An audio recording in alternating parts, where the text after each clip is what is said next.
17-10. Touchdown, Chargers!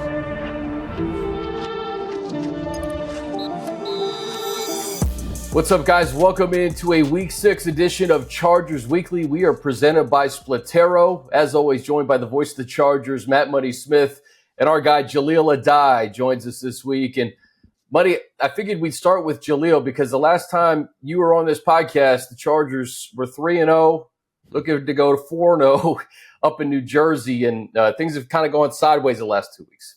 Yeah, it happened fast too. And my coach would always tell us, hey, listen, you can't let one team beat you twice, right? And that loss in New York seemed to be a little bit lingering. Just a little, and I say a little bit because the Chargers did start fast in the first quarter, right? First half, they started fast, jumped out to a 10-0 start. And it just seemed like usually in the first three games, if there was any kind of adversity, right, they were able to manage it. They were able to get over that hump. And obviously with the injuries and fumbles and turning the ball over in the red zone, that is the secret success. Sorry, that's the secret formula to losing, and we've seen that happen. Yeah, I think that's the key there, Jahleel, is you've got back-to-back weeks where this team has not looked like a Jim Harbaugh coach team. Just and you can certainly speak to it. We all can, right? Just how much little things matter. And you're seeing, back-to-back plays where penalties take a 2nd and 19 and a 2nd and 28 converted for a third, for a first down that gets you out from inside your own 10-yard line off the board. You got a punt return touchdown taken off the board by penalties. And that's just stuff that can be cleaned up and shouldn't happen and hasn't happened, for a Harbaugh coach team. I don't think I ever thought I'd see the day where, in the span of 7 days, you got 24 penalties and 192 penalty yards. And I think that's sort of just my big takeaway is this team, will win games, not can, but will win games when they don't give the opponent easy outs. Right. And that's what they gave the Giants with 2, first and goals from inside the 5 on interception returns, and what they gave the Commanders with, a fumble, a punt return touchdown taken off the board, and that 3rd and 16 after the fumble that would have just gotten the ball right back in their hands, still up 10-7 or up 10-0 with an opportunity to go into the half 13 or 17-0. So it's just those sort of things that they can be cleaned up and just have to be cleaned up, but they just seem a little more impactful because it's now happening back-to-back weeks. Yeah. Hey guys, it's one thing to have all these injuries. We'll get into the injuries, but the injuries over the last 2 weeks shouldn't have mattered, right? 24 penalties, 4 turnovers. You point to I think that the game was lost at the beginning of the second half, Money. The 2nd and 19 and then 2nd and 28 where they're converted. And just the error comes out of the team when you convert those and you have to go back 10 more yards. The Quentin Johnson fumble was probably the turning point in the game because you go up 17 or at least 13-0 at that point. But even after the Quentin fumble, it was 3rd and 16 for Jaden Daniels, right? And, as secondary, Jahleel, take me through 3rd and 16 as a member of the secondary and just how you can't allow that to be converted. Yeah, 3rd and 16, you're in dime, right? So you have all DBs on the field in the secondary other than one linebacker in the middle, and you're just playing at the sticks, right? You're saying we're going to protect the deep ball. We're going to make sure that they check everything down, everything goes short, and then we're going to rally and tackle and get off the field, right? And that obviously didn't happen. And there's a lot of times teams like to attack the center of the field in 3rd and long, right? They like to run daggers. It's a concept where it's a 2x2 or 3x1, but one guy's clearing out the defense. Then you have the deep dig that comes in behind it, right? Around 15, 17 yards. And that's how they're attacking us. And when you look at it, you made a good point and you're talking about turnovers, but then you look at it and you say, okay, well, the defense as well, they're taking the ball away, but we're not taking it away enough, right? And then we're not stopping the run. And when you can't stop the run, then the offensive playbook is at your disposal, right? And I think that's what you've seen last week on Sunday is that they didn't have an answer for him. And when you don't have an answer for him, that offensive coordinator, he can close his eyes and call a play. But yeah, 3rd and 16, man, absolutely protect the sticks, nothing over your head, play drop zone defense, make them throw the ball short, rally tackle, and get off the field. Yeah, and that particular play, I'm looking at it right now because I just was watching it the other day and I want to make sure I was right. I mean, you got St. Juice lined up 11 yards. I mean, it's 11 yards, and it's just right. it's an easy in cut. and he's nowhere in position to defend that pass. Now Jesse ran, a corner blitz with Dante off that corner that got picked up nicely by, I think that was, looked like, it was by the right tackle, who just kind of kicked out as the defense, was able to sync up. But it's just kind of one of those things where, to me, that's just stuff that can be cleaned up. It's like, man, it's 3rd and 16. I get it, man. You're trying to play sticks, but at some point, Benjamin's got to know where the stick is. Right, And most definitely. I mean, the separation, as I'm kind of got my fingers on my other computer here, it's 6 yards. I mean, it's 6 yards when he's making that in cut. And I think it's just sort of little things like that we're not used to seeing from this team. They're typically so buttoned up. And to your point, Chris, with injuries, I think a lot of that has to do with, this is a team that gets home with 4, man, that got home with 4 repeatedly in those first 3 games. And I think that's why, and I know we're going to get into the trade for Oweh, but I think that's kind of what the problem is you got Thule out there and very little else. And so you've got an opportunity for Jaden. He's standing, I'm looking at it, he's standing in a clean pocket like nothing's going on. And he's got all day to kind of, figure out which one of these 3-4 receivers he wants to throw this to. And that makes it awfully tough on the defensive back. No question. Chris, I want to harp on. Go ahead, Jahleel. I want to harp on that too, just quickly, and you could take it. But as a defensive back, right, we always say that the rush and cover works together, and you hit it on the head, getting home with 4. But you can only cover for so long in this league, right? It's spacing, it's timing, right? And we're dependent on the rush to get there, just like the rush is dependent on us to stay sticky in coverage. So if he's sitting back there patting the ball, he's gonna find the soft zone in the defense, right? And that's the prime example of what happened on that play. Jahleel, let's just get into this trade real quick. I mean, you played with Alohi, right, for a season? Yeah, he came. I was with him his rookie year. Yeah. His rookie year. Listen, Alohi has been the consummate pro. He's been an awesome Charger.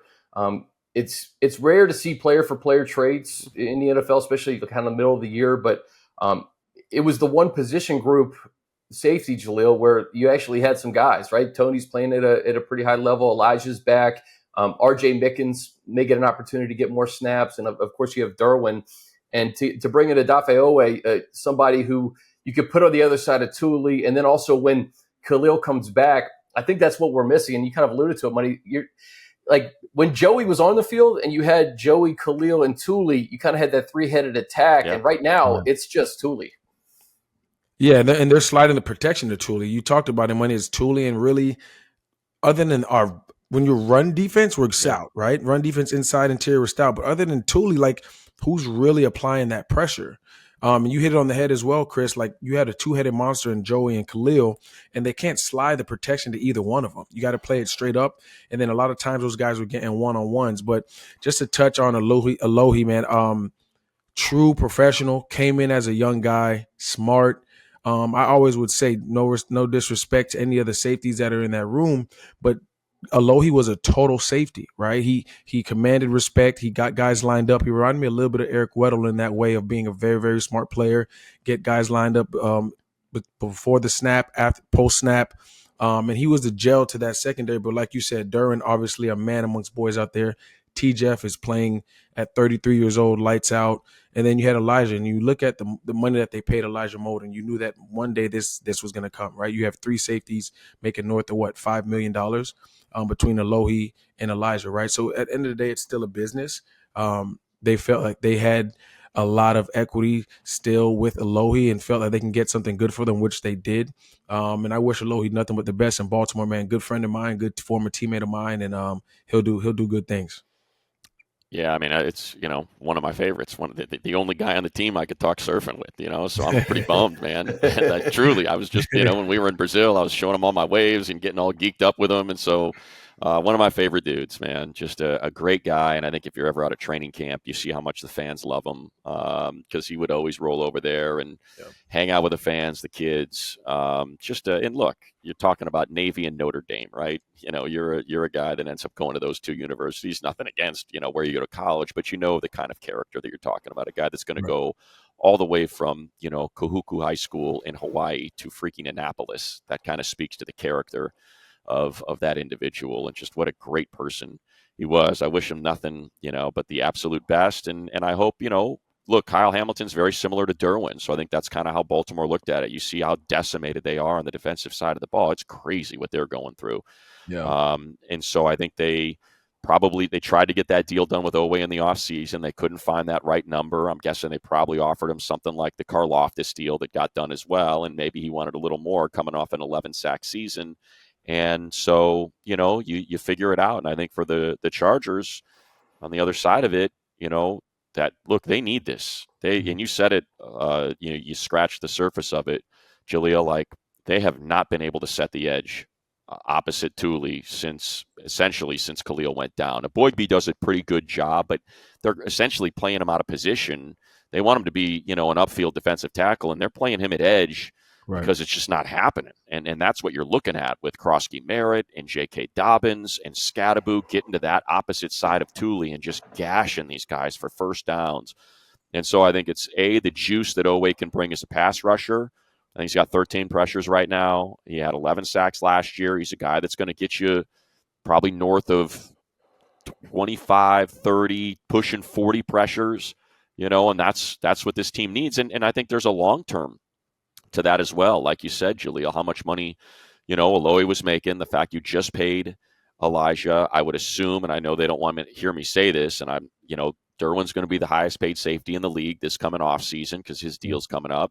And so I think you look at it as, okay, well, this is where Williamson and Mickens, start to make that, a viable safety room with Elijah and Derwin and Tony now carrying sort of the water. But, you mentioned Mickens. I think Williamson's someone that we've kind of forgotten about and how good he looked in the preseason and just how versatile he is, that he can play high, he can play in the box. He's someone that I'd like to see get more than some special teams reps out there because I thought he looked pretty good in the spot duty he had last year and certainly in the preseason. So, hopefully, like you said, you got to be able to connect, the rush and cover. And I'm hoping that Oweh opposite Thule can give us a little bit of that.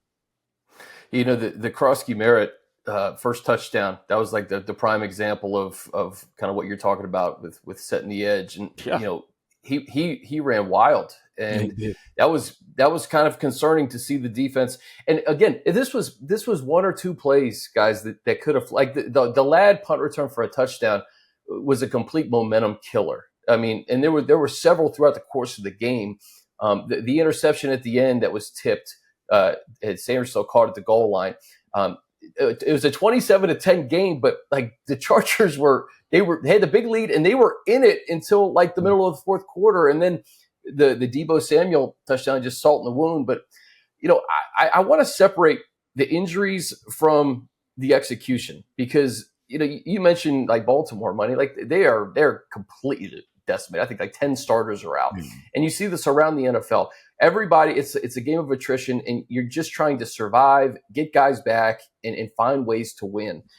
When you have as many guys down, key guys down, Jahleel, Joe Alt being number one, and we saw that across the offensive line on Sunday, you can't have the mistakes, you can't have the penalties, and you certainly can't have the turnovers to win football games. And there really is no silver lining to losing these games. I guess they're NFC opponents. They're NFC opponents. So if you turn around and beat Miami, you're 4-2 and 4-0 in the AFC. I guess you'll take that and start anew. But it's been a difficult 2 weeks against two teams you frankly should have beaten had you not beaten yourself.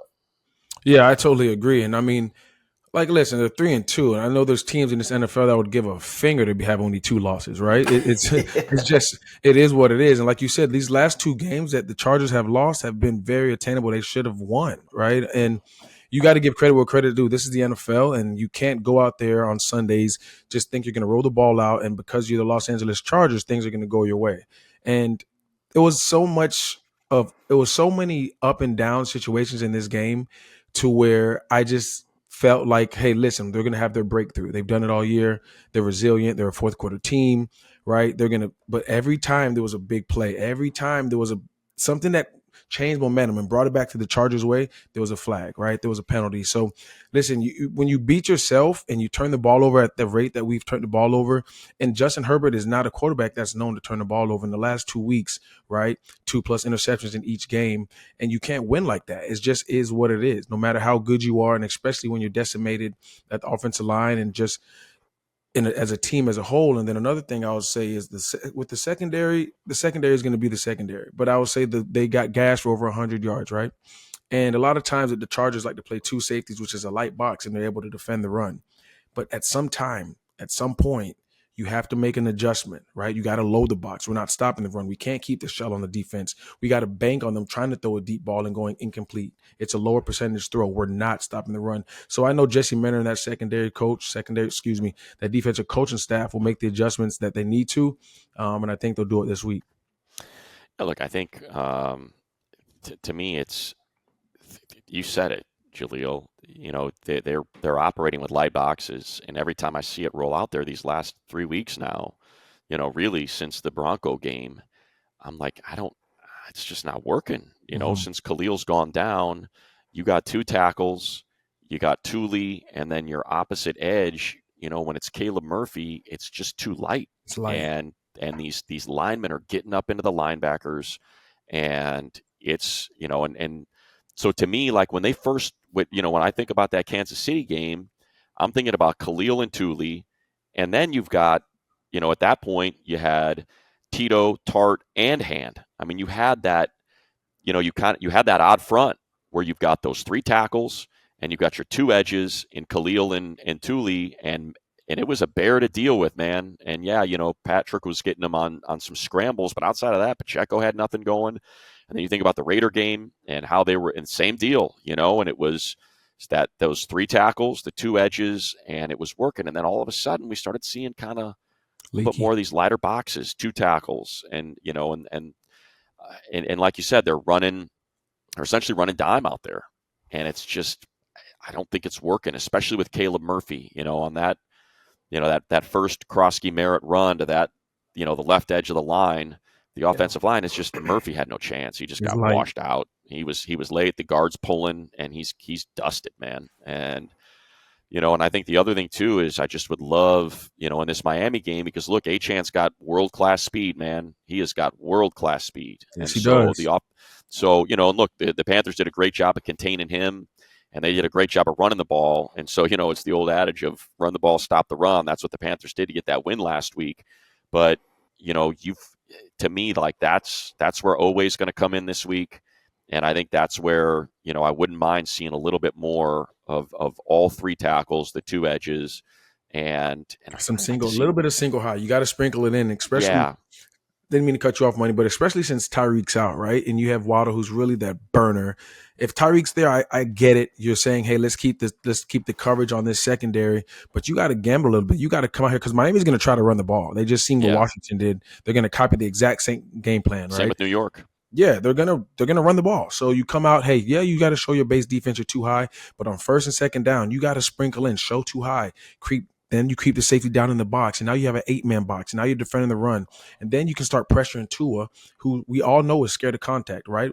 Rightfully so. So now you start pressuring Tua. He's starting to see ghosts, and then you can probably get that pressure and that pressure sim to make him look like the pressure's coming, then back out, and now you can start playing games with him. But first and foremost, the run has to be stopped on Sunday. Yeah, well, you know, when we get into Miami ran the ball 14 times for 19 yards against Carolina, 1.4 a pop. Like you said, it's week to week, though, with the game plan. They're going to see what Washington was able to accomplish. And, you know, I guess we should give Anthony Lynn some props. That running game, Anthony Lynn knows how to put together a running game, and he certainly did that with Tunsil and across that offensive line with Bill Krosky Merritt. You know, Money, you mentioned stop the run and run the football. It's going to be tougher to run the football without Omarion Hampton. That was perhaps the biggest blow that came out of this game. Is he's on IR to return, so he'll at least miss the next 4 games. At least 4. So it's next man up with Kimani Vidal and Hassan Haskins. I would imagine that maybe Vidal would probably get a little bit more run than Haskins because Haskins has special teams duties, and I don't know what to expect from the running game, especially with the offensive line, which we haven't really gotten into. Justin Herbert just hasn't had time to really execute, and it's been tough to see. You couple that with the procedural penalties, and something needs to change on Sunday. And I think at the very least, you just have to clean up the mistakes, Jahleel. Yeah, and you said it. It's expect Justin to throw the ball 40 times this game. I know money. I know you want them to run the ball. They're going to try to establish Oof. the run, but I with mean, that, that's scary to me, Jahleel. I mean, you but got Jalen Phillips and Bradley Chubb, but and this you is got leaky but tackles. hear me But out, that's up to right? Kimani, right? It's up to But Kimani and Hassan.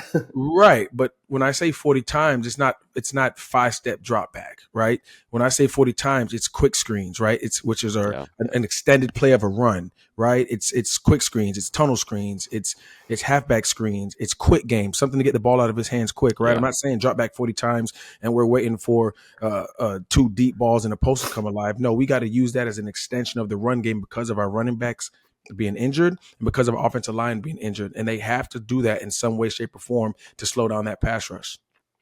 Yeah, I mean, it's not easy, man. You got, like I'm looking at it right now. What do we got? We got Bradley with 4 sacks. Jalen's got 1 and 18 pressures, 16 hurries. Herbert's not going to make it to week 10 if this holds up. Like I know he's big and he's a horse, but this cannot continue, and I don't know what it's going to look like. On Sunday, I'll be honest, I thought that it was probably going to be Sawyer left tackle, Trey right tackle, just based on kind of what we saw from Deculus against the Giants when he had to come in there. And then I was like, okay, well, maybe it was just like a solid week. He had a full week to kind of get settled in, and then you go back and watch, and it's just tough. Tough. It's really tough. And Austin, he keeps losing inside, and you cannot lose inside as a left tackle. That is the only thing you can't do. You get beat, you got to get beat wide. And Run the hoop. repeatedly, that rush was just in his lap. And Justin, you can't have a third week in a row where he's taking those kind of hits. And it's just, it's untenable. And they know that. It's not like I'm, breaking news or saying anything that's out of line. I know this is exactly what they're talking about. If they can get Will Dissly back, that's going to help. I thought you watched some of those Tucker Fisk snaps, and he's blocking his tail off. He's still doing a great job out there. I know that, people just have to shove aside the Nyheim Hines punt, the muffed punts. Just put those out. He's a good back, man. He's a really good back. He's really good in pass pro. He's got explosion and top-end speed. He's tough as nails between the tackles. I assume he's going to be elevated. I cannot imagine they're going to go into this game with 2 backs and not have him. So it's, to me, I look at it like this. You have Najee and you have Amari, and Kamani's on the practice squad. Hassan is active. He doesn't get any carries. Najee goes down. Hassan still doesn't get any carries. And to me, that just kind of signals where their thought is of where his value is that core 4 guy on the special teams. It's been a little bit off this year with all the guys that left and what they're trying to get right on that side of things. So I'm anxious. I know what you mean with the 40 dropbacks. That's what I'm saying. That's what I'm saying. Yeah. What are you going to get? I know. Is Kamani going to run the ball 25 times? Right. I mean, I think with that's where I bring Miller Hines in. And like I said, I know people are like, come on, man. Guy would have got picked up by now and stuff. But I've seen it, and I saw it in the preseason. Yeah, I played with him. You played with, so he's a legitimate running back, man. He is someone who can carry the load. And I think if you can go, 12, 5, and try to balance this thing, or let's just say 10, 10, 5, balance this thing out, 30 passes to 25 runs. I just saw a Washington and New York team that were like, give us the play action, man. We ain't buying it. And you saw what happened, and that's when Omarion was getting those runs off and was really starting to get that run game going. He was in the groove, man. He was in the groove. They're not buying it. They're like, we ain't buying the play action. And it's like, well, you got to make them, or else they're going to continue to pin their ears back and come after and continue to hit Herbert. Guys, what about just Justin Herbert design runs? Maybe more involved in the running game, because listen, he's probably safer running the football than just being a statue back there getting hit. You saw that 41-yard run to set it off and really kind of get the momentum going. I don't know if it's zone read. To your point about extended runs, Jahleel, I think it's where Ladd McConkey comes in. Get the ball out of your hand quickly. You have the guys to do it with Keenan and Ladd, and maybe get creative with Quentin. TJ's a screen guy too. He's a screen guy too. He's a yak guy. So you can get the ball in his hands and let him run. Nyheim Hines is in Indy. That's what we used him for, right? He was a screen guy. He was a gadget guy. He can run between the tackles. Remember in preseason, Chris, I was talking about him when we were working with CBS LA, and I said, listen, he's my top guy to make the 53 behind Najee, and Omarion, right? And when he was released, I was kind of surprised. But obviously, those fumbles didn't help him throughout the preseason. But he's a return specialist, kick return, punt return. And then when he gets in that backfield, Money touched on it, he's a good in pass protection, and he's a really good asset in the screen game, in the extension of the run. But you mentioned Will Dissly too. Like not having Will Dissly, I was looking at the inactives. Like, all right, Becton's up, Dissly's not. I guess you'll take 1 out of 2, but I think that his lack of presence has certainly been felt the last 2 weeks. Yeah, I mean, look, when Austin goes, when Trey goes down in the middle of the game, and now and look, to me, I think Jamari's he's a tackle. It seems like it's just a little too quick for him as a guard. He looks a lot better as a tackle than he does a guard, and so I think, if I were to project, and I don't know what was going on with Mekhi, but it's so hard to do that in the middle of a game. He's in, he's out, now he's out, and Jamari's kicking from guard to tackle on this snap, and now he's back at guard on this snap, and Trey's got back-to-back penalties that are crushing. It was a lot, man. It was a lot to put on that unit, the way that game was shaken out. And so I don't know what the kind of what the solution is, because you keep 2 tight ends, and you're running 22, and there's not a lot of guys out there on the route, and that's going to be awful lot of people coming after you because there's not a lot of threats on the outside. So I don't know what the solution is. All I know is it's really hard to imagine it being able to look, and they've got to be better against the blitz just to have opportunities. Like, it feels like, when that blitz is coming, there's one answer to the test, and when it's not there, you're stewed. And so I feel like there's some of that's got to be adjusted as well, because to me, when you're the most blitz quarterback in the league, you got to have a great blitz plan, because they're coming and they're going to continue to come. And when you go back and you watch those snaps, it's like, all right, where's the answers to the test? I'm not seeing any. And that's why Herbert's taking these hits, because there's nothing for him to do. There's nowhere for him to go. So I thought Coach Harbaugh put it best, when he was getting peppered by Popper about Bradley Bozeman. That's a hell of a tongue twister. Peppered by Popper on Bradley Bozeman. When he said, there's a lot of fingerprints on this thing. And he said, players, coaches, and I think that's accurate. I think you can go across that whole line. I think you can talk about defense. I think you can absolutely talk about coaching.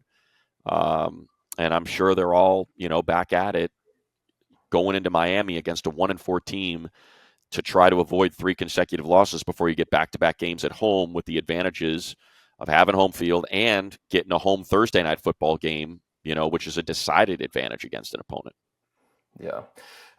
By any means necessary, you have to get a win against the Miami Dolphins. On the other side, we'll talk about how the Chargers can do it.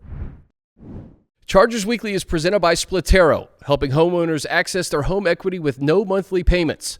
Splitero offers home equity investments, a better way to access the cash you need from your home without getting to go through a bank. Get a lump sum of cash in exchange for a share of your home's future value. Pay off debt, renovate your home, and better your life.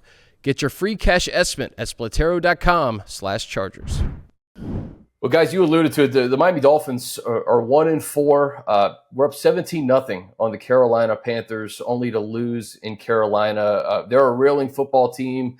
Jahleel, you're a Florida guy. You know it's going to be hot. Playing down there is never easy. Where do you start if you're the Chargers in terms of turning your season around quickly? First of all, these guys need to start hydrating like yesterday, right? Going down there on a 5.5 hour trip and then playing in those conditions. I remember we played down there maybe 2 to 3 times, man, and it's tough, right? It's going to be a physical battle just because of the weather. But hey, listen, you got to be able to play in all conditions. But like you said, they got to get back to playing Charger ball. And what's that? Being on one accord. You talked about the blitzes, man. You talked about, coaches, and it all is. And they're all in this together. And you look at the coaches, they got to look at the film. Players got to look at the film. They got to, what looks are they giving us from their blitzes? And if we get those on Sunday, what's our hot route? Who's hot? Who's looking right now?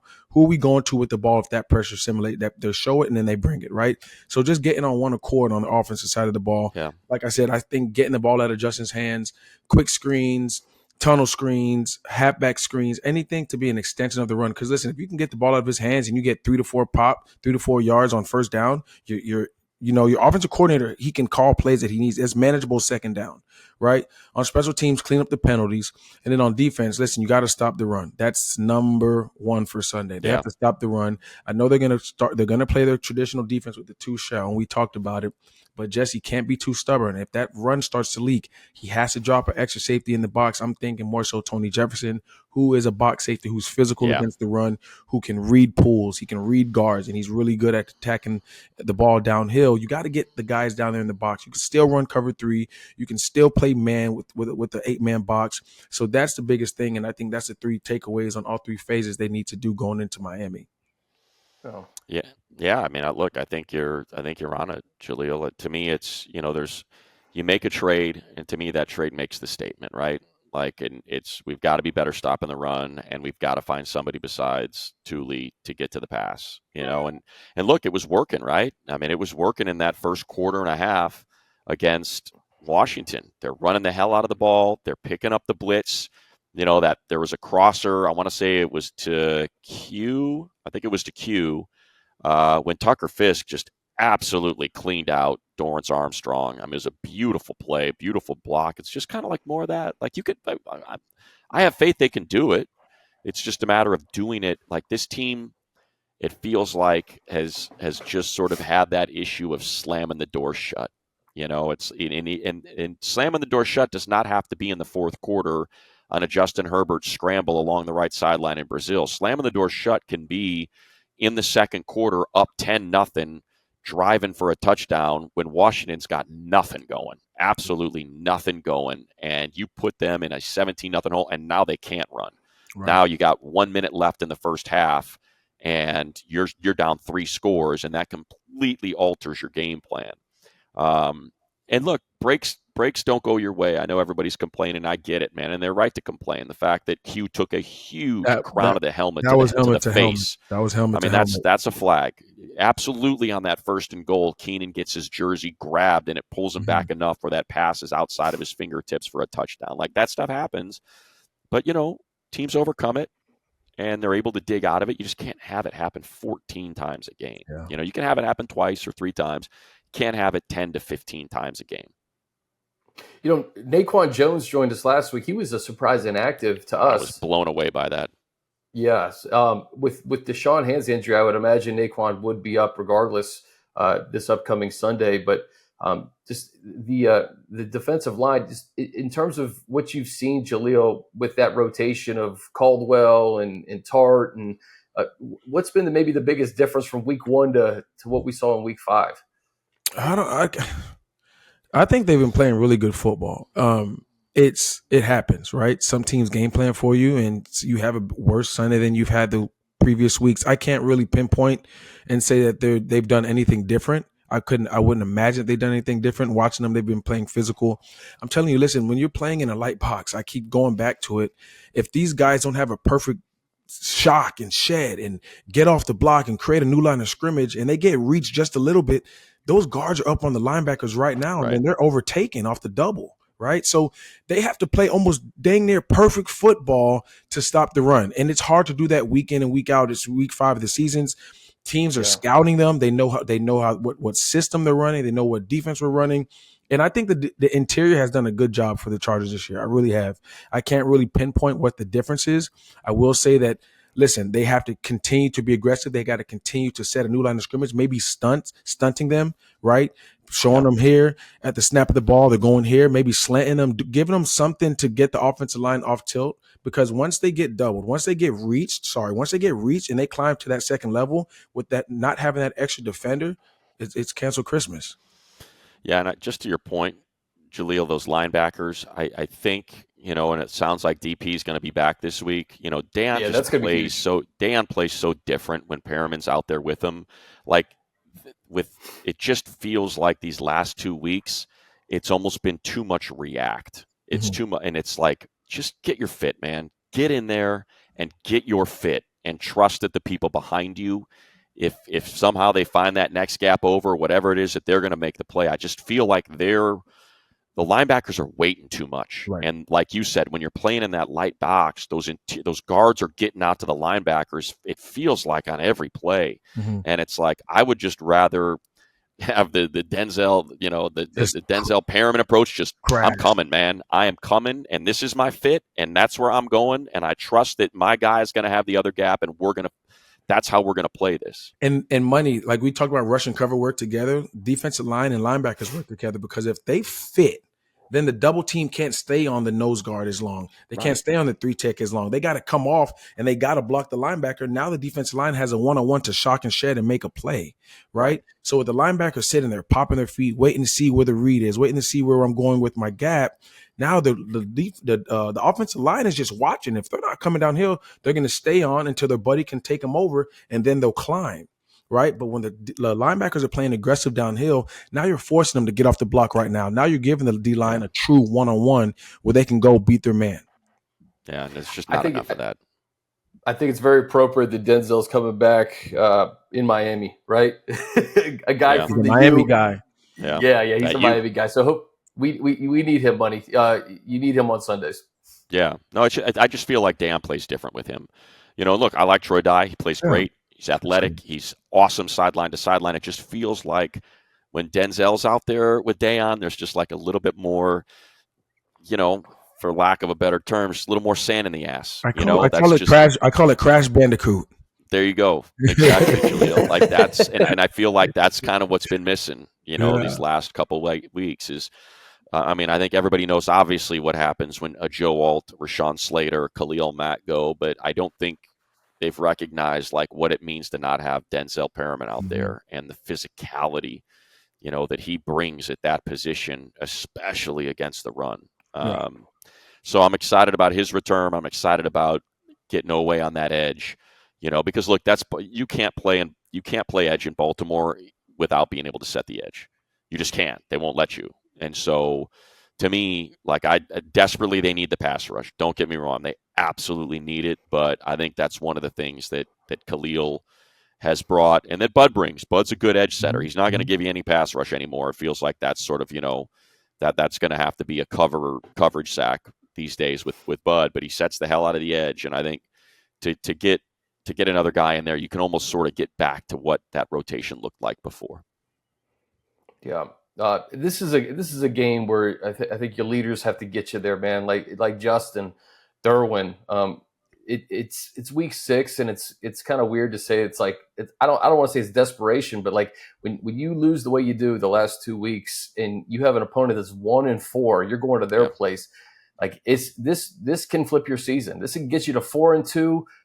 The Chiefs play the Lions, the Raiders. Right. We know what the Raiders are at this point. The Broncos are coming on, and they play the Jets in London. So they're on your heels, man. This is a game you can't lose. Jahleel, take me inside a locker room when you're playing a team that you absolutely should beat on the road. It's really you kind of have to lock in a little bit more, because we talked about it previously before they went to the Giants. It's like naturally you're a human being, right? So they're 1-4. We don't have to prepare as hard, or we don't have to, spend a little bit more time on film, right? Or take care of my body a little bit extra this week. We know it's the NFL, but you're still a human. They're 1-4. They're struggling. They have injuries. So in the locker room, if I'm the leader, I'm saying, listen, we got to prepare like this is our Super Bowl. It's not the end all be all, but we have to prepare like it's our Super Bowl. We got to take care of our body. It's going to be hot. It's going to be humid, right? We have a long trip. Make sure when you're on that trip, you're getting extra films. Go sit by offensive line. Go sit together in the back of the plane. Let's go over for 30 minutes before we take a nap, and let's go over these protections. Let's go over how we're going to look, what we're going to do if we get this look. Defensive backs, listen, if we get this stack, if we get these bunches, how do you see it? Like, this is a long flight. You're going out there Friday. You got to do a little bit more than you would do if you're just going on an hour flight, or if you're playing at home, because listen, distractions can happen. You can get low to sleep with, we're going out there on Friday. We're going to Miami. It's a beautiful city, and there's families coming. No, you got to keep this thing the main thing, and it's business first. It's going out there. It doesn't matter if you win by the hair on your hair, by the inches of hair on your hair. You got to get a dub coming back to the West Coast. Yeah, you don't want. It's bad enough to get to, and especially just kind of like I said, the way you're losing. feeling like you can win these. There's, I know that it ended up looking like a blowout in that game, but like I said, 17-0 changes everything in that game, and the Yeah, way man. they played through a quarter. Like you could be 5-0, have the Chiefs at 2-3, up 3.5 games on them in the division right now, and so I think it's getting back to that mentality. That Super Bowl AFC West is ours. We're 3-0 in the division, and just set the tone for the rest of this month. There's still an opportunity for them to have the exact same October as they had September, and that's winning 3 or 4 games and getting out of the second quarter at 6-2 and feeling pretty darn good about, because here's the thing, the back end of the schedule is hard. Yes, Yes. no question about it. But the back end of the schedule, you're going to have Joe Alt, you're I going to was have going to Omarion say, Hampton, you're going to have Khalil Mack. get healthy. Yeah, and that's why I think you trade for Oweh, and that's why I think there's rumors about them trading for some other guys, because I think they recognize that, hey, we've got to tread water here because we know we're getting all these guys back, and we know how good it looked when all of them were here. And so, to me, that's, I credit the Spanoses for taking on $8 million in salary, in Oweh, and I credit them because I assume they're going to make another move and take on some more salary. They had it available to them. And this team's plenty good enough, and if that means taking a back, or it's too hard to find O-linemen. I think it's so hard to find an O-lineman in the middle of the season. It just sends such a bad message to your group when you're taking protection away from your quarterback in the middle of the season. So those are hard, but I do think there's some other things they can maybe do to help this group out until Khalil's ready and Joe Alt's ready and Omarion Hampton's ready to get back out there and make this team look like they did through the first 3 weeks. Head to San Francisco and experience the Super Bowl with On Location, the official hospitality provider of the NFL and proud partner of the Los Angeles Chargers. Secure packages that bundle verified tickets with exclusive access to pregame parties featuring renowned entertainment and top-of-the-line food and drinks, plus immersive postgame field celebrations. On Location delivers unforgettable experiences so you can create memories that will last a lifetime. Visit onlocationexp.com/SBLX or call 877-373-5062 to secure your ticket package today. It was next on my list that you think about the running back position, and I think Kimani and Hassan, they'll show us Sunday, I think, maybe what the direction needs to be. But even with Omarion coming back, this was always supposed to be a Najee Harris, Omarion Hampton backfield. So Yeah. Considering the fact that Najee's not coming back and Omarion is in a month, Julia, would you trade for a back? I throw out the name like Breece Hall, but there's a lot of Breece Hall type players out there that maybe in a week or two, maybe out of contention, that you can trade a pick for. You got to see how Sunday goes. That'll tell you everything you need to know. All right, you'll see how the game plan goes. You'll see how these running backs go out there and perform, and I'm pulling for both of them, obviously. But yeah, I'm going to start looking. I'm going to start shuffling the deck and seeing what's out there, because, listen, you have to have a two-headed monster, especially the way the Chargers want to play offense, right? That's the DNA, and that's what they built this roster around with Najee and Omarion, thinking, listen, we have two-headed monsters, really two RB1s in our backfield that we can lean on for 4 quarters. Listen, and when Omarion comes back, it's really unfortunate because you can see that the game was slowing down for the kid. You can see that he was getting in his groove. He was running behind his pads. And when you get injured and you have to get back in his football shape, you got to, get your muscles back ready. You got to get your mindset back. It's tough, especially for a rookie. But I have no doubt that he has the right people around him, the right leaders around him, that he'll be fine when he gets back. But I think you trade for a veteran running back. Obviously, you have to see how Sunday goes, but for long term as well, especially if you want to run the offense that this offense is designed to be, I think you're on the money with that one, Chris. Yeah, and I just pulled it up because I thought after they traded their 5th, they've only got 5 picks in 2026. Their 7th, remember, went to Tennessee for Elijah 2 years ago, and their 5th just went to Baltimore. So I'm not sure what the Jets would want for Breece Hall. I know Kamara's another one that's been thrown out there because he's making $12-13 million a year. Next year's the last year of his deal, so you figure, okay, if Najee hits his incentives, he's making $9 million this year. You're not taking on too much more. He's an older guy. He'll be in the last year of his deal next year. It's a chunk, what's that going to cost you? And I think that's what it comes down to. What kind of draft cap are you helping the Chiefs out? The Chiefs, are you helping the Saints out because they're way over the cap? We know what their cap situation looks like. Do they want to put an offensive lineman in that deal that you can afford to take on as well?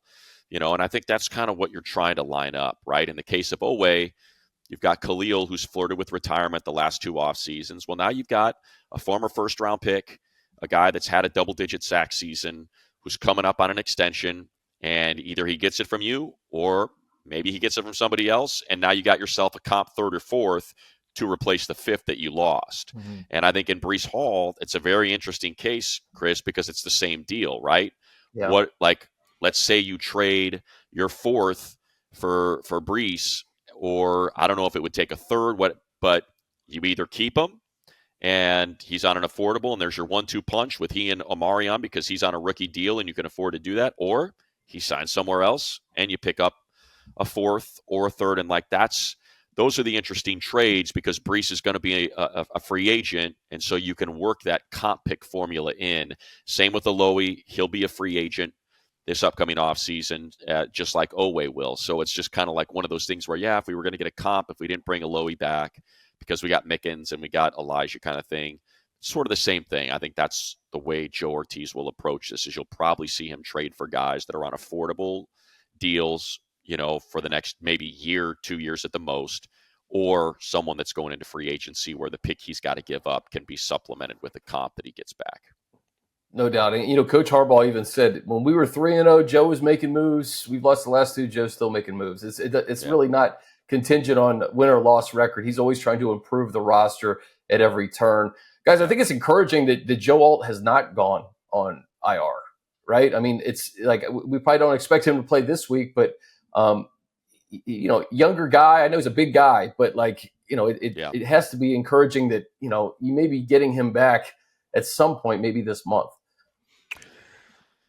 We'll see. We'll see, Chris. This is what the high ankle. This will be. He was gone first quarter against the Giants. High ankle, your minimum 4. Yeah, high ankle, your minimum, especially 4. At offensive line. Yeah, because you got to plant that foot and you got to anchor down.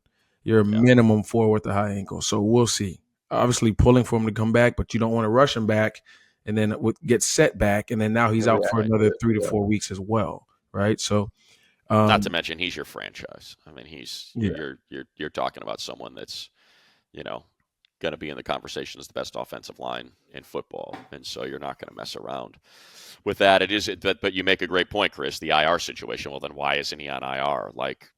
Immediately Hampton, Khalil, all that sort of Denzel. When these guys are hurt to an extent, they know they're not coming back within 4 weeks. They put them on IR without hesitation. So it is interesting they chose not to do that. We don't know what the injury is. They're not forthcoming with that sort of stuff. So maybe it's not a high ankle. Maybe it's a low ankle.